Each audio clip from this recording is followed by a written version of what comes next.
Namaste. Welcome to the World Storytelling Cafe. My name is Shelly Verma, and I'm a storyteller. And I've been telling stories for a few years now. No, I'm lying. I've been telling stories for as long as I can remember. You see, I live currently in Switzerland, but I was born and raised in India. And growing up in the 70s and 80s, surrounded by your cousins, your extended family, by religion, storytelling and mythology really was a way of life. And I remember every year, me and my cousins used to get together and we used to put up the shortest possible dramatization of the great Indian mythological epic, which was Ramayana. And we used to spend hours and hours, rehearsing and, trying to make sure that the final show is perfect for our grandmother, for our BG, as we fondly called her. Now, before I digress further into that other story, the story that I have for you is actually one of my favorites, and I use it as a frame story to tell other stories, and that is what I'm going to do today. So here it is for you, and I hope you enjoy listening to it. Somewhere in the south of India, nestled away in the forest tract of the hills, there was a village. This village was almost cut off, the nearest bus stop being all nearly 10 miles away. And it had narrow, cramped up cottages, choking, twisting lanes, no safe drinking water, absolutely no sanitation. Life was hard here. But you see, people in this village, they lived in a state of perpetual enchantment. And their enchanter was Nambi, the storyteller. Now, Nambi was a man of about 60 or 70, or was he 80 or 180? I mean, who could say? He could neither read nor write, but he could make up a story at the rate of one per month right here in his head. Now you would say, oh, that's not much. But let me tell you something. Each story took nearly 10 days to narrate. Now Nambi, he lived in a small temple near the end of the village.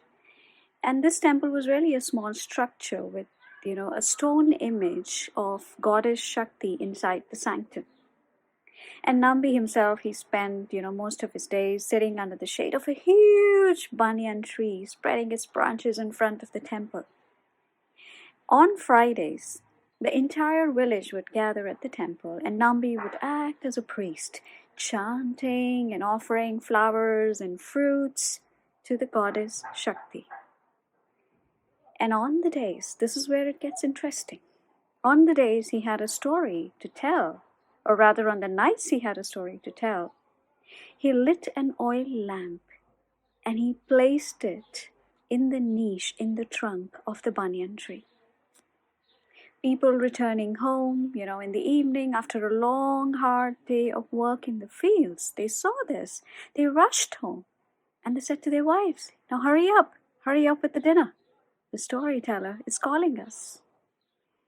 And so, as the moon crept up from behind the hill, men, women, and little children, they all gathered under the banyan tree. But the storyteller would not appear yet. He would be sitting inside the sanctum in front of the goddess, eyes shut, deep in meditation, and he sat there as long as he liked. And when he came out, he sat on the stone, stone center in front of, seating in front of the banyan tree, and he began the story, always with a question. Pointing his finger in a faraway, vague direction, he would say, thousands of years ago, a stone throw away from here. What do you think there was? It was not the weed-covered waste for the donkeys to roll in. No. It was the kingdom of King Ashoka, Dashrath, Vikramaditya, whatever name came to his mind. And beginning thus, he would go on without a pause for 3 hours. By then, brick by brick, the palace of the king was raised. He described the dazzling darbar halls, with the kings, ministers, and delegates from all around the world sitting in the other parts of the palace, musicians from all around the world. They gathered and they sang.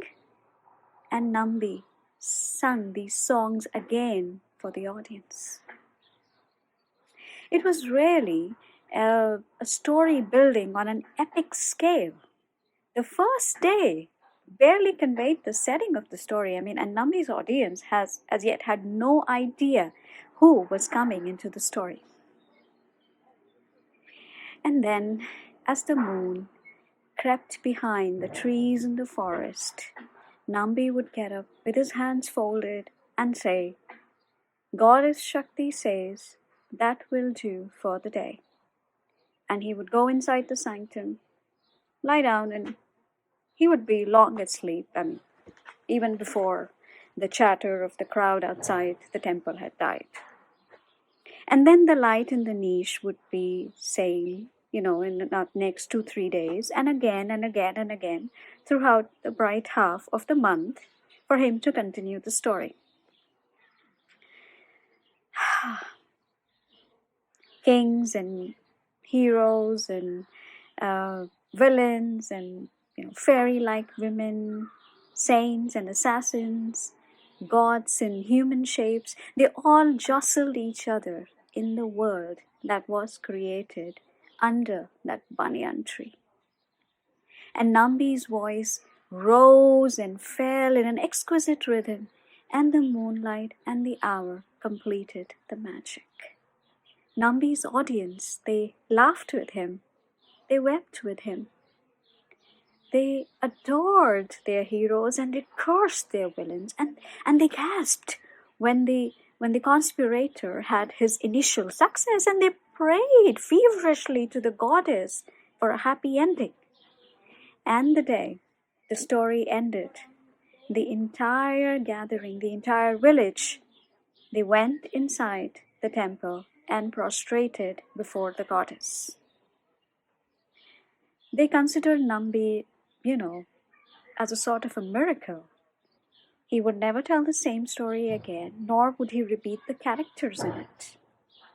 The entire village, they quoted his words of wisdom, and they lived in this magical world of their own. Life otherwise was, dull and drab there and lonely.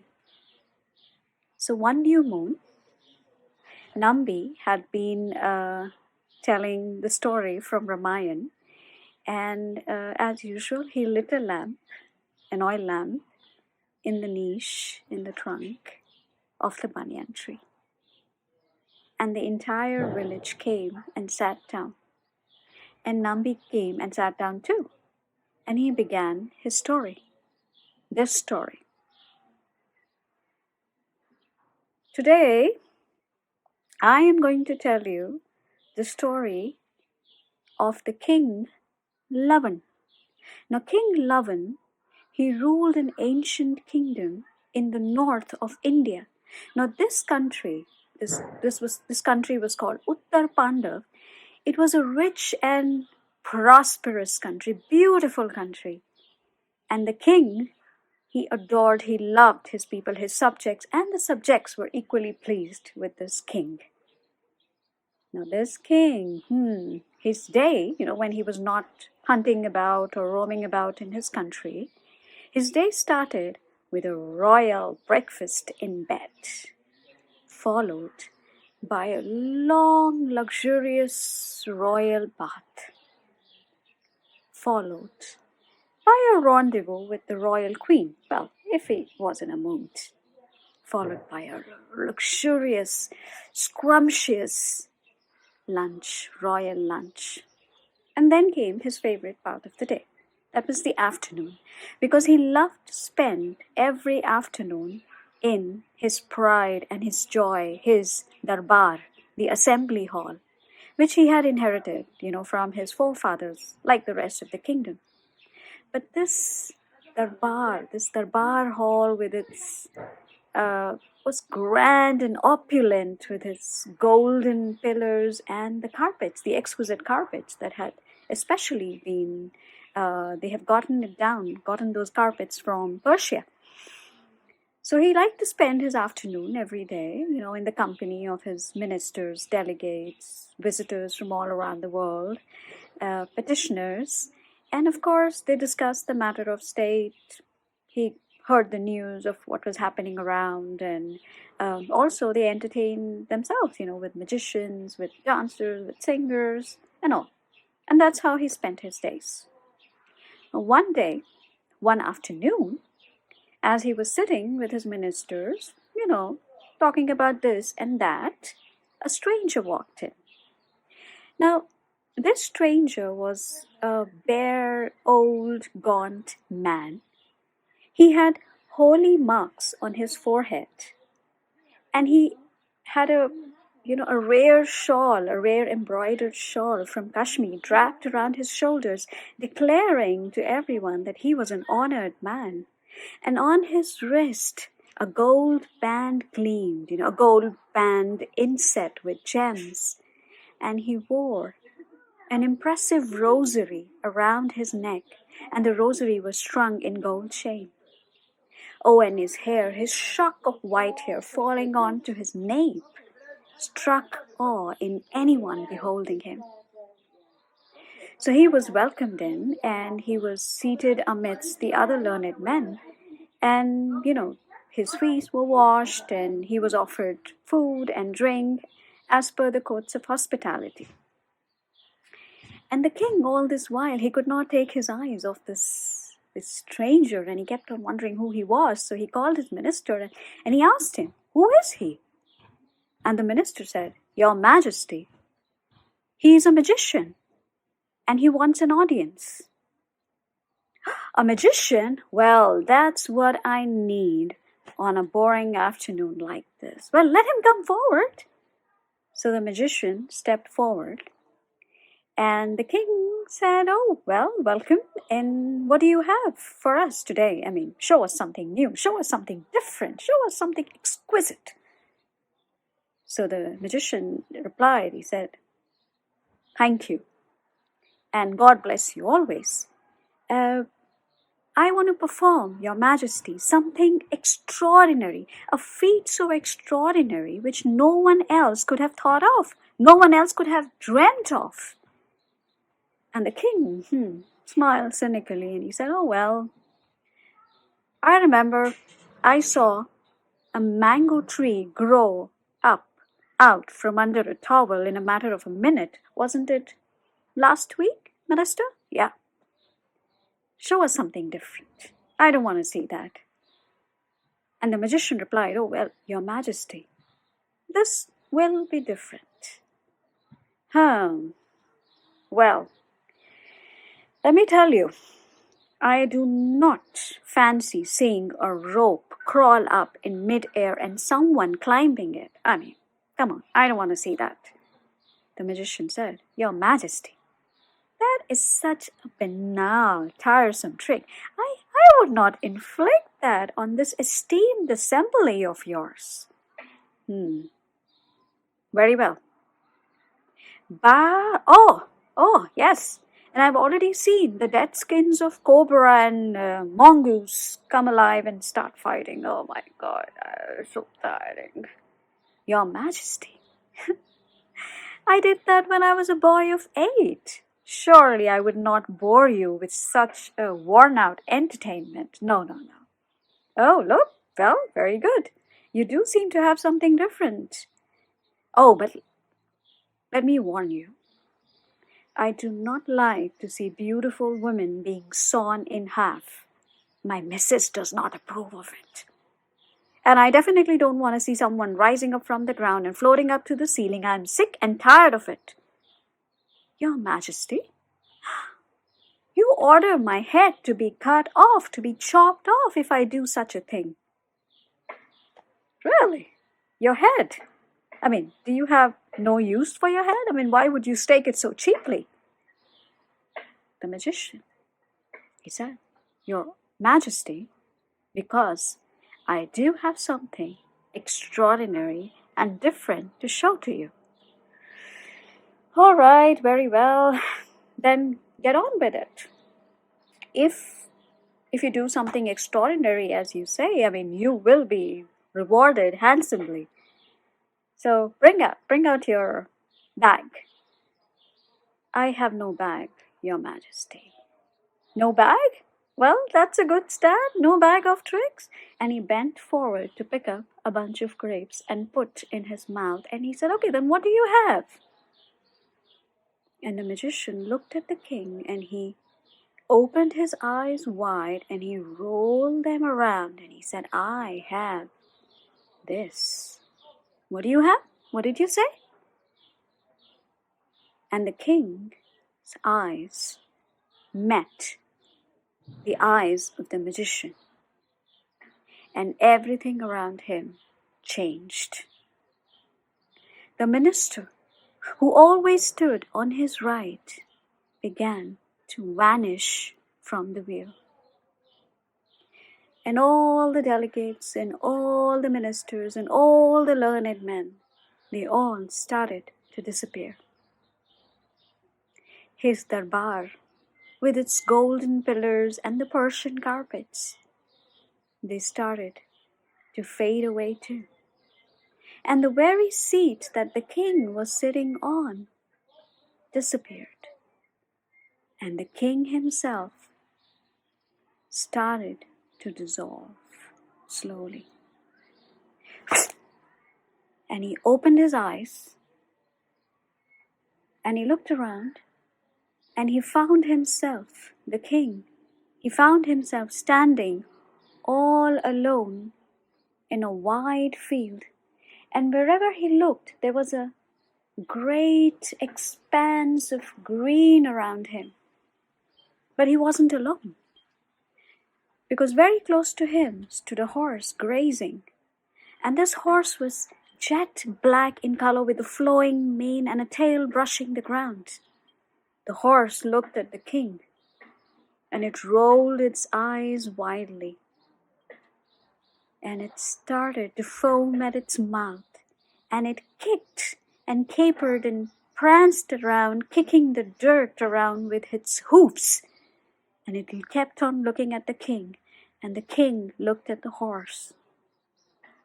Now a king is a king, and once a king, always a king. The king felt challenged. And he thought to himself, well, if I do not mount this horse now, I am worth nothing.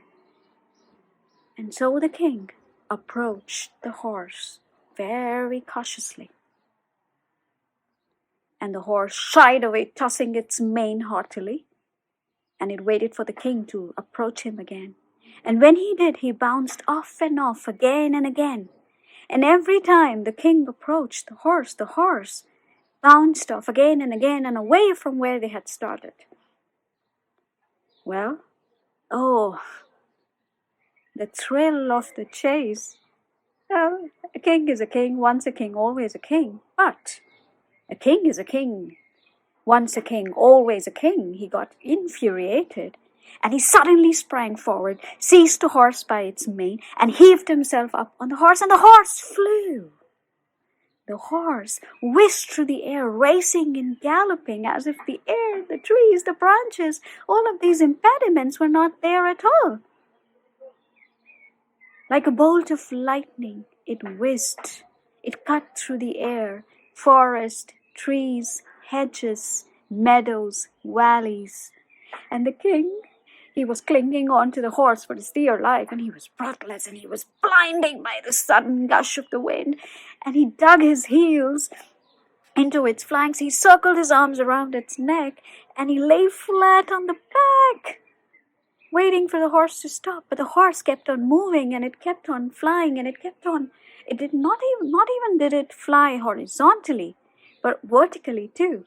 So the branches of the trees, they hit the king on his head. And at one time, The king shot off his arm to, remove a branch that was about to scratch his face. And the other minute, he found himself hanging from that very branch, mid-air, clinging onto the branch for his dear life. And then the most profound question came to his mind. Where am I? What danger have I gotten myself into? And he looked down, and below his feet there was nothing but a great green abyss. And if he let go, he would not even know where he would be landing. So he heaved himself up and he sat on the cross arms of the tree. And he sat there breathless, sat there, don't know for how long. But then he looked up to the higher branches of the tree and he saw a family of monkeys. The father monkey was laying on his back. The mother monkey was, busy searching for lice on his coat, and the baby monkey was jumping up and down, up and down, up and down the branches. Now and then the parents would pull its tail to lead him back to safety. And the king kept on looking at them, and then they suddenly stood arrested and they started looking back at the king, and their eyes seemed to be mocking him. And the king thought, oh well, this is their home, and I have accidentally strayed into theirs. Who am I anyway? I was a king, sure. I had a palace, I had authority, but now here I am, sitting on the tree like a monkey with a bunch of lofty monkeys. I'd rather die than sit like this. I'd rather die down with whatever down there is waiting for me. Could be a beast who would be happy to have me for lunch. Could be a bunch of tribal men who would be happy to torture him. But I can't keep on sitting here. I'd rather die. So he took a deep breath. He muttered a silent prayer in his heart. And he jumped off the tree. And he went through the entire length of the tree, falling, and he fell down softly and landed softly on a bed of leaves.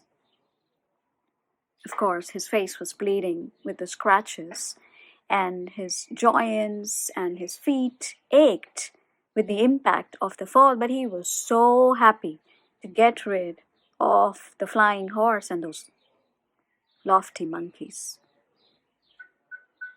And so he got up and he looked around, and of course, he was in the middle of deep, dense forest.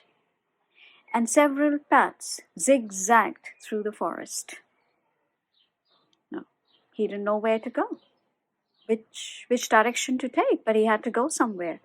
So he folded his hands, he closed his eyes, and he invoked his gods, he invoked his ancestors, and he circled around on the same spot like 5 or 10 times, and then he started walking. And he walked for miles and miles, he walked for hours and hours, not stopping at all. And then when night fell, he made himself a bed of leaves and slept. And then, as the sun rose up, he was out there walking again.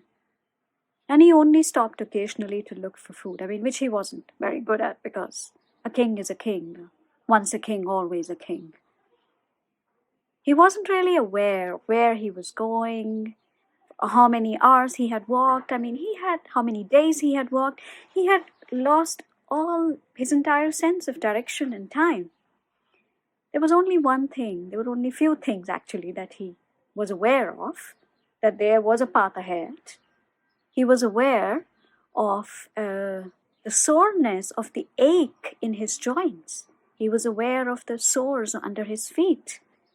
He was aware of his torn clothes. He was aware of the hunger growling in his belly. And he was aware of his parched throat crying for water. But he went on.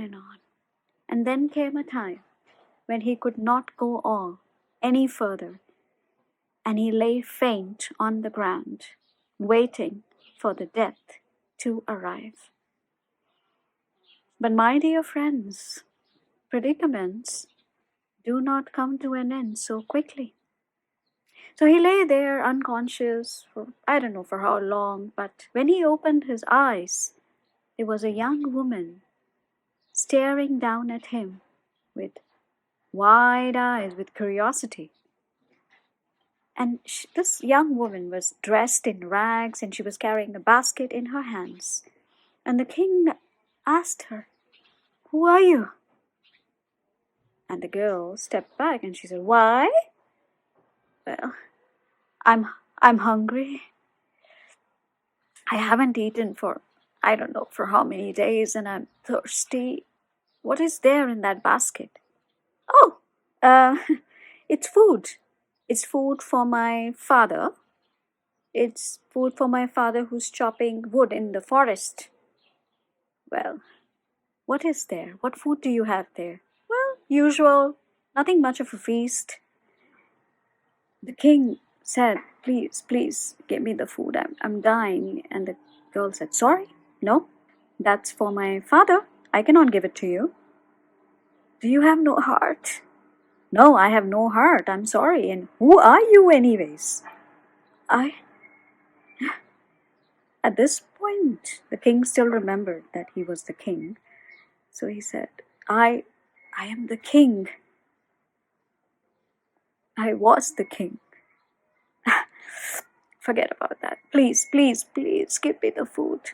I promise you I will give you a nice, good reward when I get back to my kingdom." "A king?" The girl stepped back as if, she had gotten a shock of her life, and she said, "Oh my God, you are a king, and I'm not. I am an untouchable. I'm the daughter of a Chandal. If I serve you, if I give you any food, I am going to commit a crime, and if I commit a crime, I'm going to hell. I'm not doing that." And the king looked at her and he said, "Did I say king? I was joking. I'm a Chandal. Give me the food." And the girl said, "Sorry, I'm not giving you any food. Do you know even what is there inside this basket?" And the king's mouth was anyway watering. "Well, it has the meat of a wild hog that my family just caught, which is well cooked, with a bit of wild rice and some greens that I collected from the forest and boiled." And then she went on to describe all the spices and the condiments that she had put in the meat and and the greens. And to the king's royal sophisticated palate, it was really an unsavory combination of things, but this was this was like a feast to him, and he said, "Please, please, please, I beg you, give me the food." And she said, "I am sorry. I am not giving you any food. I don't care how you look like. I don't care if you're a king. I have to follow the rules of my caste, which says that I'm not supposed to serve food to anyone who's higher than me. And you are a Kshatriya, and I am a Chandal, and I'm not going to hell. Please, please, please." And with this, the king fell to her feet and he said, "Please, please, I beg you, I'm a Chandal, I'm a Chandal, I'm a Chandal." And the girls, she was moved. She took pity on the king and she said, "Okay, let me think. Oh, I know, I have an idea." "Well, only if you agree to it." "Anything, anything, anything." And she said, "Well, if you marry me, you'll become my equal, and then I can give you food, I can serve you food, you can have whatever you want." And the king, well, he thought about it. Genius idea, very thoughtful, simple. No, he did not think of that. He had no strength left to think. He just had visions of the wild hog and the wild rice and the greens floating in his mind, and he said, "Yes, yes, yes." And she said, "Oh, you have to ask my father."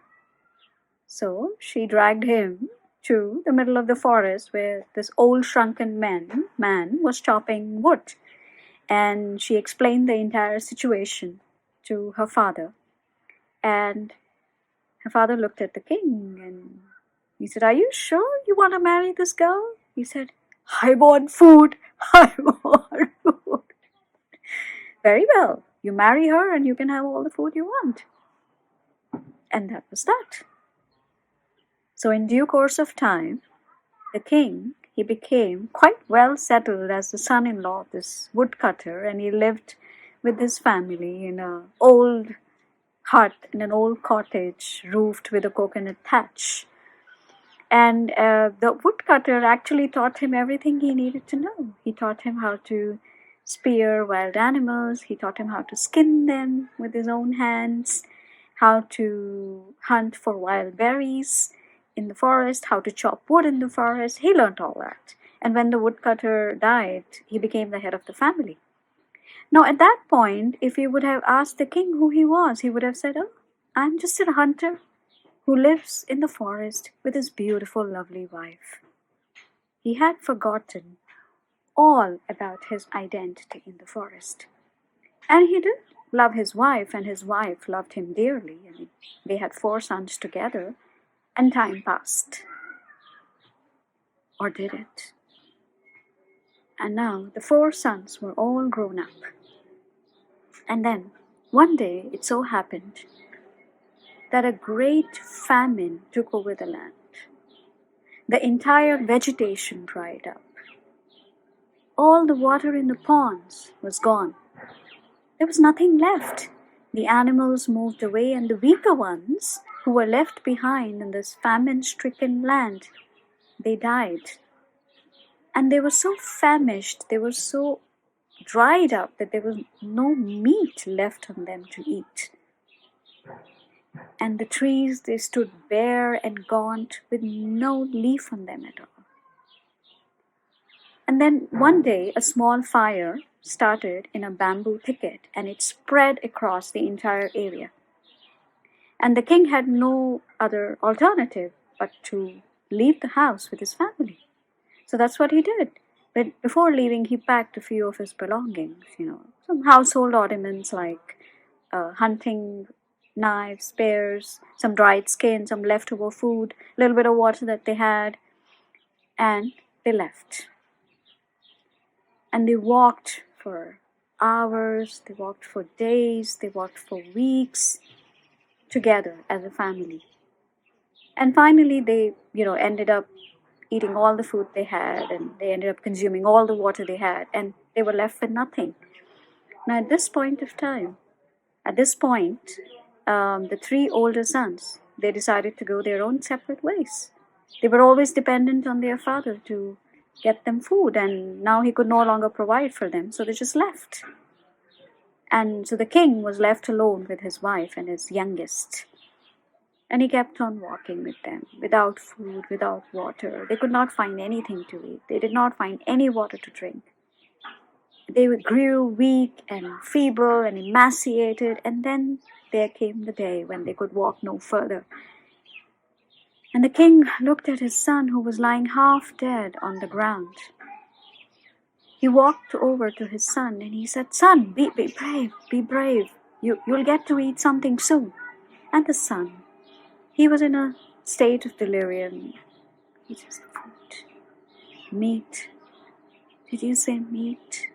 Food. And he was so weak, and you could see the bones on his entire body. And when he started, talking in the state about meat, about food, the king was moved beyond reason. This was more than his heart could endure. And he walked over to his wife, who was half dead, lying on the ground too, and he said, "Listen, I'm going to get some meat for you and this son of ours. I want you to take a nap for just half an hour. Just sleep for half an hour. And then after half an hour, look behind that rock, and you will find your meat cooked and all ready to be eaten.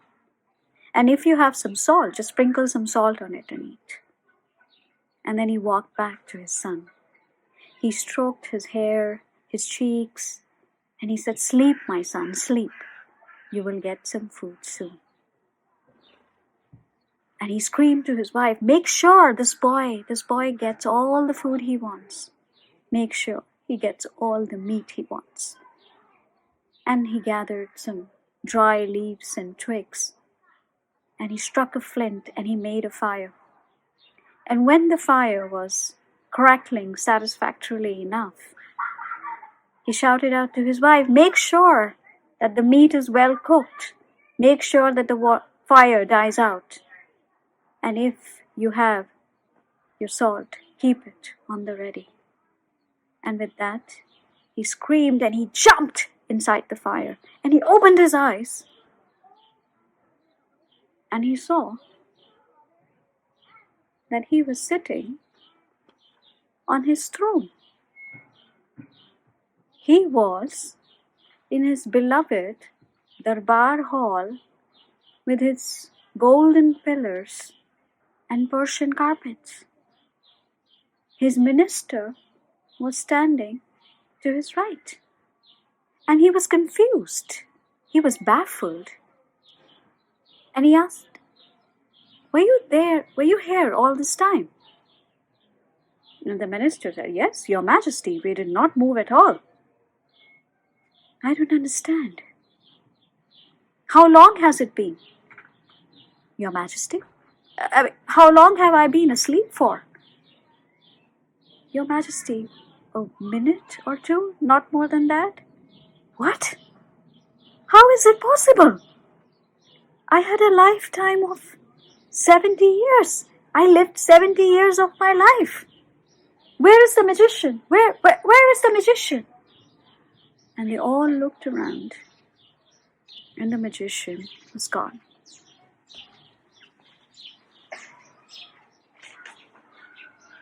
And the storyteller stopped. The moon was behind the trees in the forest. And he said, "What is time? What is a dream?" Ladies and gentlemen, you have just been listening to the most magnificent storyteller.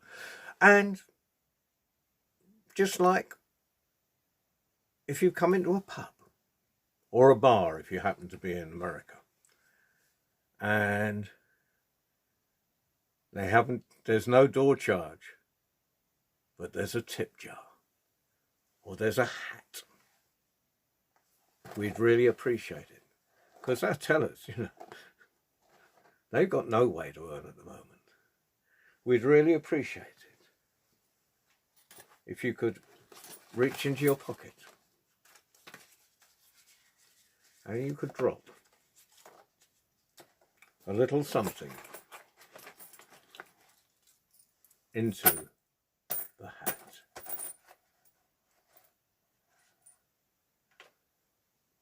Thank you. And to do that, you have to go to the website, World Storytelling Cafe.